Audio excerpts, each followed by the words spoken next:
छत्तीसगढ़ में आरक्षण को लेकर एक बार फिर रण शुरू हो गया है। भूपेश सरकार ने विधानसभा में आरक्षण संशोधन विधेयक को पारित किया था, जिसे तत्कालीन राज्यपाल अनुसुईया उइके की अनुमति के लिए भेजा गया था। तब से विधेयक राजभवन में अटका हुआ है।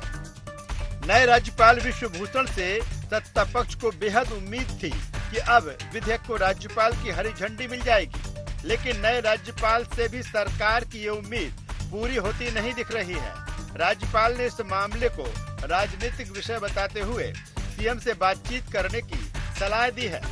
राजभवन में अटका हुआ है सर, इसीलिए आपसे बात करना चाह रहे हैं। Governor has some limitation. That's what don't ask for. Sir pardon sir संवेदनशील मामला है सर, बोलिए। राजभवन में अटका हुआ है सर मामला। सर सोशल इंजस्टिस की आप बात कर रहे थे सर, ये सबसे बड़ा सोशल इंजस्टिस है। राज्यपाल के इस बयान के बाद आरक्षण को लेकर सूबे का सियासी पारा चढ़ गया है। राज्यपाल की दो टूक के बाद सत्ता पक्ष आरक्षण संशोधन विधेयक को लेकर आक्रामक है। सत्ता पक्ष ने आरक्षण को भर्तियों से जोड़ दिया है। सूबे के मुखिया सीएम भूपेश बघेल का कहना है कि राज्यपाल को विधेयक पर जल्द ही दस्तखत करना चाहिए। प्रदेश में आरक्षण के मसले पर सभी भर्तियां रुकी हुई हैं। नीट की परीक्षा पर भी इसका असर पड़ेगा। एक चीज तो सही बात है कि विधानसभा जो पारित है बिल, वो राजभवन में अटका है 4.5 महीने। अभी अब जैसे कृषि महाविद्यालय हमने खोला 19 और उसके बाद इस बजट में और भी है, तो इन महाविद्यालयों में हमको भर्ती करना पड़ेगा, स्टाफ की भर्ती करनी पड़ेगी, असिस्टेंट प्रोफेसर की भर्ती करनी पड़ेगी। लेकिन जब तक के आरक्षण बिल अटका हुआ है तब तक के भर्ती प्रक्रिया हम शुरू नहीं कर सकते। बहुत सारे विभाग हैं जिसमें हमको भर्ती करना है, लेकिन उसके कारण से भर्तियां रुकी है। दूसरी तरफ ये है कि अभी जो नीट के एग्जाम वगैरह होंगे उसमें भी आरक्षण का मामला है, तो इसे फैसला करना चाहिए राज्यपाल जी। वहीं विपक्ष भूपेश सरकार पर निशाना साध रहा है। विपक्ष का कहना है कि आरक्षण संशोधन विधेयक सरकार लाई है। ऐसे में सरकार की जिम्मेदारी है कि वो संविधान के अनुरूप काम करे। रही बात भर्तियों की, तो पुराने आरक्षण पर भर्तियां करनी चाहिए। विपक्ष ने सत्ता पक्ष पर आदिवासियों को गुमराह करने का आरोप लगाया है। कोई आरक्षण का जो विधेयक है वो विधेयक राज्यपाल जी ने नहीं लाया है, वो मुख्यमंत्री जी ने और सरकार ने लाया है। ये सरकार की जिम्मेदारी है कि वो संविधान के अनुरूप काम करे। और जब ये सुप्रीम कोर्ट में मामला पेंडिंग है तो बार बार मुख्यमंत्री जी का इस बात को कहना, मुझे लगता है कि कोई बच्चा या जिसको ज्ञान नहीं है संविधान का, कानून का, वही इस प्रकार की बचकाना बातें करेगा। पिछले 6 महीने से छत्तीसगढ़ के नौजवानों का भविष्य अंधकार में हो गया है। आदिवासियों को, अनुसूचित जाति को, पिछड़े वर्ग को गुमराह करने की कोशिश कर रहे हैं। आरक्षण पर सत्ता पक्ष और विपक्ष के बीच आरोप प्रत्यारोप का दौर जारी है। चुनावी फायदा लेने की जद्दोजहद में चल रही है सियासत कहीं न कहीं आदिवासी वर्ग की चिंता बढ़ा रही है। बड़ा सवाल ये है कि जिन आदिवासियों को लाभ देने के दावे पर लाया गया आरक्षण संशोधन विधेयक उनके लिए फायदेमंद साबित हो पाएगा। क्या आदिवासियों को उनका हक मिलेगा? इन सभी सवालों का जवाब आने वाले समय में ही मिल पाएगा। IND24 के लिए रायपुर से निधि प्रसाद की रिपोर्ट।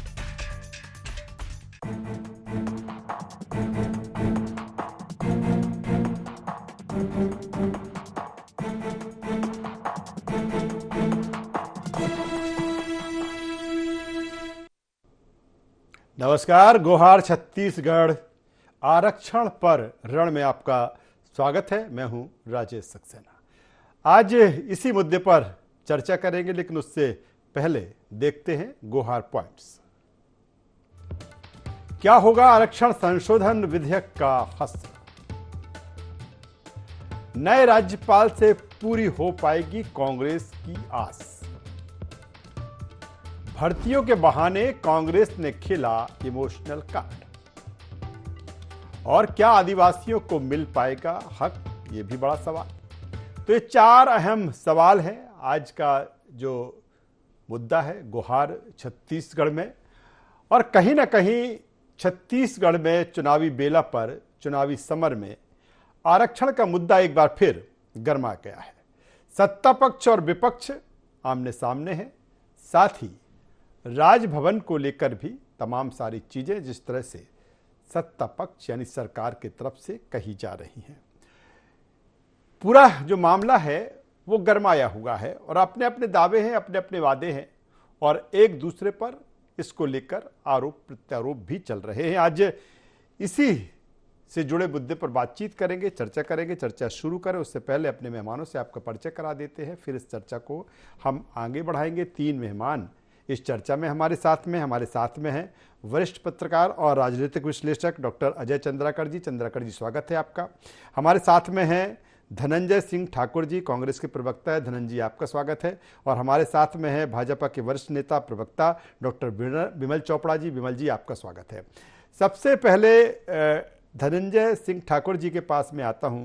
धनंजय जी, जिस तरह से पूरा मामला है और इसको लेकर ये कहा जा रहा है कि जो चीज़ें हैं पहले सरकार ने इस पर ध्यान नहीं दिया, सब जुडिशियल मामला है, सुप्रीम कोर्ट में ये मामला है और इसी के चलते जो चीज़ें हों कहीं ना कहीं कांग्रेस गुमराह कर रही है, क्या कहेंगे? देखिए, मुझे तो बड़ा ताजुब लगता है भारतीय जनता पार्टी के विधायकों को बयान को सुनकर। बृजमोहन अग्रवाल जी विधानसभा में वरिष्ठ नेता हैं, मतलब समझिएगा कि उनका विधायकी का ज्ञान बहुत लंबे समय से है और उनका भी वक्तव्य आपके चैनल में सुन रहा था जी। वो कहते हैं कि मामला सुप्रीम कोर्ट में है तो इस पे सरकार को ध्यान देना चाहिए। तो मैं तो भारतीय जनता पार्टी से पूछना चाहता हूं, जब मामला सुप्रीम कोर्ट में मान रही भारतीय जनता पार्टी, तो जब विधेयक राज्य सरकार के द्वारा लाया गया उस दौरान भारतीय जनता पार्टी ने समर्थन किस आधार पर किया, पहली बात। दूसरी बात, वो भारतीय जनता पार्टी के विधायक है बृजमोहन अग्रवाल जी, वो कहते हैं कि 50% आरक्षण के आधार पर भर्ती होना चाहिए। मतलब ये माना जाना कि भारतीय जनता पार्टी 76% आरक्षण का विरोध कर रही है। तीसरी बात, कहते हैं कि आरक्षण जो है भूपेश सरकार का मसला है, राजभवन से कोई लेना देना नहीं है। तो ये कहीं ना कहीं एक गुमराह करने वाला बयान भारतीय जनता पार्टी के विधायक के द्वारा दिया गया है और प्रदेश जनता इस बात को समझ ली है। असल मायने में यह है कि जो मुख्यमंत्री भूपेश बघेल जी की सरकार ने जो 76% आरक्षण विधेयक प्रस्तुत करके पास कराकर जो राज्यपाल जी के पास हस्ताक्षर के लिए भेजे हैं और उस विधेयक के पास होने से जो प्रदेश के जो 98% आबादी है, चाहे वो एसटी वर्ग का हो, एससी वर्ग का हो, ओबीसी वर्ग का हो या ईडब्ल्यूएस के दायरे मानने वाले जो नौजवान हैं, उनको शिक्षा के क्षेत्र में लाभ मिलेगा, उनको नौकरी के क्षेत्र में लाभ मिलेगा, अन्य सरकारी जो योजनाएं हैं उसमें उनको लाभ मिलेगा और ये लाभ जो मिलेगा स्वाभाविक सी बात है इससे भूपेश बघेल की सरकार को जाएगा। तो ऐसा प्रतीत होता है कि भारतीय जनता पार्टी उस आरक्षण विधेयक को रोकने के लिए षड्यंत्र कर रही है, क्योंकि इसके पहले जो राज्यपाल महोदय जी थे और चूंकि राज्यपाल तो राज्यपाल होता है, पहले दूसरे बात नहीं होती है जी। तो राज्यपाल जी का जो अधिकार है, जो उनका दायित्व है एक सरकार के प्रति, जनता के प्रति, मुझे ऐसा लगता है कि राजभवन को उस विषय पर ध्यान देना चाहिए और इस बिल पर साइन कर देना चाहिए। और भारतीय जनता पार्टी को भी राजभवन की पैरोकारी करने के बजाय प्रदेश की जनता के विषय में बात करनी चाहिए, क्योंकि राजभवन के विषय में बात करने के लिए राजभवन है, राज्यपाल जी हैं, पर भाजपा अपना रुख स्पष्ट करे। जो विधेयक वहां पे आप प्रस्तुत होता है, सहमति प्रदान करते हैं, बाद में जब विधेयक राजभवन जाता है तब रोकने षड्यंत्र करते हैं और सार्वजनिक तौर पर बयानबाजी ऐसा करते हैं जैसे प्रतीत होता है कि 76% आरक्षण के खिलाफ भारतीय जनता पार्टी है। चलिए डॉक्टर विमल चोपड़ा जी, सीधा सा सवाल, जिस तरह से धनंजय जी कह रहे हैं कि ये क्लियर करे कि इस आरक्षण के पक्ष में है बीजेपी या नहीं, 76% जो आरक्षण की बात हो रही है। ऐसा है, कांग्रेस का संविधान में कभी विश्वास नहीं था। हमेशा कांग्रेस ने जो है संविधान का उल्लंघन करते हुए संविधान को तोड़ा और मरोड़ा है, जिसके कारण आज जो है आप यदि याद करेंगे कि आपातकाल में इंदिरा गांधी ने क्या किया और कितनी सरकारें कांग्रेस के कार्यकाल में बर्खास्त की गई है। अब मैं दूसरी बात आपको बता देता हूं कि जो 58% आरक्षण है, मुद्दा भारतीय जनता पार्टी ने अनुसूचित जनजाति और जाति को देकर के प्रारंभ किया और उसके विरुद्ध कोर्ट में कौन गया? कांग्रेस के लोग गए, जिनको कांग्रेस ने आज पुरस्कृत करके शासकीय पदों पे बैठाया है और वो कोर्ट में। ठीक है, चलिए, उसके बाद उस समय जिस समय यह मामला कोर्ट में गया, केंद्र में मनमोहन सिंह जी की सरकार थी, तब कांग्रेस के लोग जाकर के मनमोहन सिंह जी से क्यों नहीं अनुरोध किया कि इसे 19वीं अनुसूची में 9वीं अनुसूची में ला करके आप इस मुद्दे को हल कर लीजिए। आज जब भारतीय जनता पार्टी की सरकार है और राज्य में इनकी सरकार है, तब ये चिल्ला के 9वीं अनुसूची की बात कर रहे हैं। मनमोहन सिंह जी थे, तब इनके मुंह में क्या पट्टी थी? उस समय उनको आदिवासियों के 25% आरक्षण का ख्याल नहीं आया। दूसरी बात बता दूं आपको, आप केरल का मामला देख लीजिए, जहां सुप्रीम कोर्ट ने कहा है 9वीं अनुसूची में लाने के लिए आपको ये बात बतानी पड़ेगी कि क्या जरूरत है। आप 9वीं अनुसूची में ला रहे हैं, वो भी न्यायालय की समीक्षा के अधीन है। आप अभी नहीं, लेकिन चोपड़ा साहब चिंता, चोपड़ा साहब ठीक है, मैं आप ही को सुन रहा हूं, मेरा सवाल ले लीजिए, फिर अपनी बात को जारी रखिए। मेरा सवाल इस बात को लेकर है, आदिवासियों के आरक्षण की चिंता कांग्रेस को भी है, बीजेपी को भी है। जी, मेरा सवाल ले लीजिए, मेरा चोपड़ा साहब सवाल ले लीजिए। मेरा ये है सवाल कि चिंता, आरक्षण की चिंता दोनों को है, कांग्रेस को भी है और आप कह रहे हैं आपको भी चिंता है। अगर बात जिस तरह से आपके नेता कह रहे हैं कि मामला सुप्रीम कोर्ट में है, ठीक है, सत्ताधारी दल जो कांग्रेस है उसकी भी जिम्मेदारी है और विपक्ष में बैठी कहीं ना कहीं बीजेपी की भी जिम्मेदारी है, तो आप भी क्यों इसकी पैरवी नहीं करते? पैरवी कर रहे हैं ना साहब। देखिए, सरकार ने अभिषेक मनु सिंघवी कांग्रेस के जो बहुत बड़े वकील हैं, जिनको लाखों रुपए की फीस दे रही है, उनको सुप्रीम कोर्ट में लगा के रखा है। वो खड़े हो रहे हैं क्या सुप्रीम कोर्ट में? खड़े नहीं हो रहे हैं, वो सिर्फ डेट के ऊपर डेट ले रहे हैं। और मैं बता दूं आपको, यदि आप जो है 58% आरक्षण को सुप्रीम कोर्ट में जीत नहीं सकते, आप लड़ नहीं सकते, तो आप 76% को कैसे लड़ेंगे? पहले 58% को तो जीत लीजिए, आप कर लीजिए। आप लाखों और करोड़ों रुपए वकील को दे रहे हैं, उसके बाद भी आपका वकील हाई सुप्रीम कोर्ट में खड़ा नहीं हो रहा है। ये किसके अभिषेक मनु सिंघवी है, ये कौन है, ये मेरे को बताने की जरूरत नहीं है आपके। और जहां तक आपको बता दूं, चलिए चिल्ला रहा है डॉक्टर अजय चंद्राकर जी हमारे साथ में, वरिष्ठ पत्रकार, राजनीतिक विश्लेषक। चंद्राकर साहब, सारा कुछ आप देख रहे हैं, समझ रहे हैं छत्तीसगढ़ में, आखिर हकीकत क्या है? क्योंकि चिंता दोनों कर रहे हैं, सत्ताधारी दल कांग्रेस भी कर रहा है, बीजेपी भी कर रहे हैं। क्या कुछ टेक्निकल इशू आपको इसमें दिख रहे हैं? क्योंकि राजभवन जिस तरह से कह रहा है, बीजेपी कह रही है कि सब जुडिशियल है, सुप्रीम कोर्ट में ये मामला है, लेकिन इस पर लंबे समय से सियासत और राजनीति छत्तीसगढ़ में हो रही है। बिल्कुल राजेश जी, जहां तक हमारे देश में फेडरल सिस्टम की बात है, संघवाद की बात है, और भारतीय संविधान में संविधान निर्माताओं के द्वारा और संविधान सभा में राज्यपाल पद के ऊपर चर्चा हुई, तो उस समय यह अपेक्षा की गई थी कि राज्यपाल जी जो होंगे वो निष्पक्ष होंगे। लेकिन हमारे देश में संविधान में जो प्रावधान है राज्यपाल के पद का, यह सबसे विवादग्रस्त रहा है। जब हम 47 से लेकर के पूरा 70 के दशक तक का देखें, तो राज्यपाल के पद पर जिस तरह की परफॉर्मेंस रही, उसके बाद उस समय के विरोधी पार्टी जितने भी थे वो डिमांड किए कि राज्यपाल के पद को समाप्त कर दिया जाए। तो केंद्र सरकार जस्टिस राजा मन्नार के अध्यक्षता में एक कमेटी गठित की और उस कमेटी का रिकमेंडेशन था 1971 में कि राज्यपाल के पद को समाप्त कर दिया जाए, लेकिन प्रैक्टिकल में इसे समाप्त नहीं किया गया। बीजेपी कह सकती है कि अपने क्रेडिट में कि आज तक वो धारा 356 का उपयोग नहीं की है, लेकिन कांग्रेस भी यह कह सकती है कि आप तो पूरा सरकार ही बदलवा देते हैं। यह वाद प्रतिवाद की बात है राजेश जी। मूल बात यह है कि यहां पर देख रहे हैं फेडरल सिस्टम में विपक्षी पार्टियां जिस तरह से कह रही, हम पंजाब का एग्जाम्पल ले लें या केरला का एग्जाम्पल ले लें। मैं लेटेस्ट 2 एग्जाम्पल देता हूं राजेश जी। अभी रवि जी जो वहां तमिलनाडु के राज्यपाल जी हैं, वो एक स्टेटमेंट दिए 7 अप्रैल को, इसी 7 अप्रैल को, कि अगर विधेयक को मंजूरी नहीं मिलती तो विधेयक की मौत हो जाती है। तो वहां के मुख्यमंत्री मिस्टर स्टालिन साहब विधानसभा का एक विशेष सत्र बुलाए और राज्यपाल के विरोध में प्रस्ताव पारित किए और माननीय राष्ट्रपति जी और प्रधानमंत्री जी से आग्रह किए कि आप राज्यपाल जी को निर्देश दें कि एक निश्चित समय के भीतर वो विधेयकों को मंजूरी प्रदान करें। इसी तरह से तेलंगाना की बात है, इसी अप्रैल महीने में 24 तारीख को सुप्रीम कोर्ट में पैरवी होना था, तो वहां तेलंगाना की सरकार विधानसभा का सत्र नहीं बुलाई, वो सुप्रीम कोर्ट गई और सुप्रीम कोर्ट जाने के बाद 10 विधेयक वहां पेंडिंग था।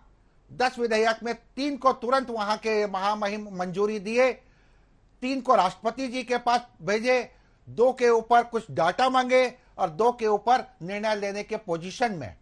तो यहां पर देख रहे हैं ये राज्यपाल का पद भारत में जब से संविधान लागू हुआ तब से लेकिन चलिए जो बात आप कह रहे हैं, जिस तरह की चीजें डॉक्टर अजय चंद्राकर जी, लेकिन जिस तरह से राज्यपाल ने ये कहा है मुख्यमंत्री भूपेश बघेल से चर्चा को लेकर कहा है, इसके क्या ये इंडिकेशन है, क्या ये संकेत है, क्या ये चीजें हैं कि वाकई चर्चा से कहीं ना कहीं कोई रास्ता निकलेगा, या क्या है इस चर्चा के पीछे की बात कहने का आशय?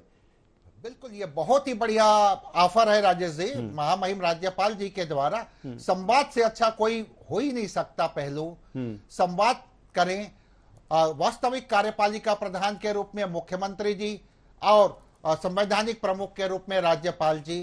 और इस अब क्या है, निश्चित रूप से अब मेडिकल वालों का होना है, पीटी वालों का होना है, यहाँ पर थोक के भाव में अब कई स्कूलों का, कॉलेजों का रिजल्ट आना है, तो अब यहाँ पर विलंब होना निश्चित तौर पर तमाम सारे छात्र जो छात्राएं हैं वो उनके भविष्य को लेकर भी सवाल है। और दूसरी तरफ जो प्रतियोगी परीक्षाओं के बाद जिस तरह से आरक्षण की बात की जा रही है, मैं सीधे धनंजय जी के पास में आता हूं। धनंजय जी, जो मैंने सवाल डॉक्टर अजय चंद्राकर जी से कहा कि राज्यपाल कह रहे हैं चर्चा को लेकर कांग्रेस किस रूप में ले रही है, क्या चर्चा आगे कुछ इसको लेकर तैयारी है कि किस तरह की चर्चा है, कितने आशान्वित हैं इस चर्चा को लेकर?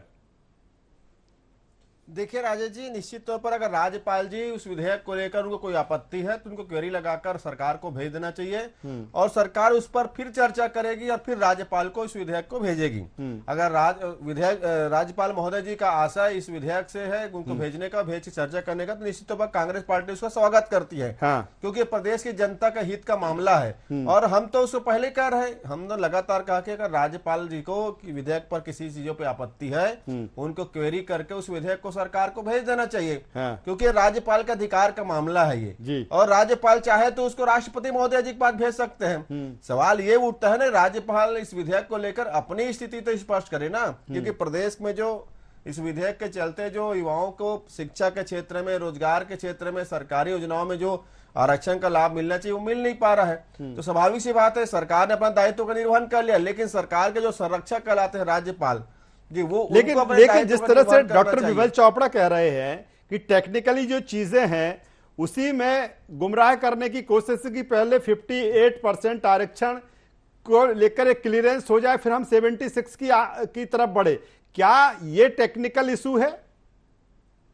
देखिए, या तो विमल चोपड़ा जी को अपने नेता प्रतिपक्ष नारायण चंदेल से इस संदर्भ में पहले चर्चा कर लेनी चाहिए कि जब 58% को लेकर विमल चोपड़ा जी की राय यह है, भारतीय जनता पार्टी की राय यह है, तो विधानसभा में किस आधार पर नारायण चंदेल जी अपने विधायकों के साथ इस विधेयक के समर्थन में खड़े हुए, इस विधेयक को पास करने के लिए वोटिंग किए?